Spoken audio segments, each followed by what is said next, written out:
નમસ્કાર મિત્રો આજની વિડીયોમાં વાત કરીશું દેશ અને દુનિયાના સુપરફાસ્ટ સમાચારની। સૌપ્રથમ વાત કરીએ તો યુવતીએ ઇકો ફ્રેન્ડલી રામની મૂર્તિ બનાવી છે। ભગવાન રામની પ્રાણ પ્રતિષ્ઠા દરમિયાન ઘણા લોકો વિવિધ રીતે રઘુનંદન પ્રત્યે તેમની ભક્તિ દર્શાવી રહ્યા છે। એક યુવતીએ પોતે ઇકો ફ્રેન્ડલી રામની ડિઝાઇન તૈયાર કરી છે।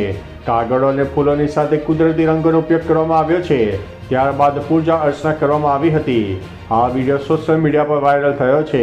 લોકો કમેન્ટ કરી રહ્યા છે કે શું છે આ ક્રિએટિવિટી, જબરજસ્ત છે। અન્ય મહત્વના સમાચારની વાત કરીએ તો પ્રજાસત્તાક દિવસની ઉજવણી દરમિયાન એક દુર્લભ દ્રશ્ય જોવા મળશે। દેશના ઇતિહાસમાં પહેલીવાર પતિ પત્ની અલગ અલગ સેનાનું નેતૃત્વ કરશે।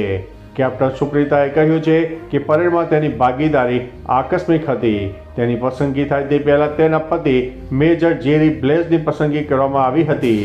બંને ગયા વર્ષે જૂનમાં લગ્ન કર્યા હતા। અન્ય મહત્વના સમાચારની વાત કરીએ તો જીટીયુનો 13મો પદવીદાન સમારોહ યોજાઈ ગયો છે। રાજ્યપાલ આચાર્ય દેવવ્રત ઉપસ્થિત રહ્યા હતા।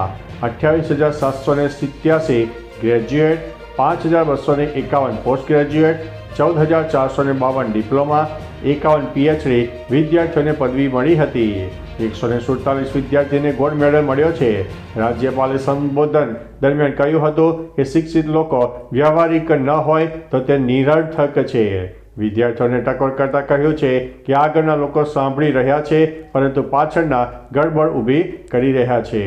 તો ચાલો મિત્રો, ફરીથી દેશ અને દુનિયાના સુપરફાસ્ટ સમાચાર લઈને મળતા રહીશો। ત્યાં સુધી અમને રજા આપશો। નમસ્તે।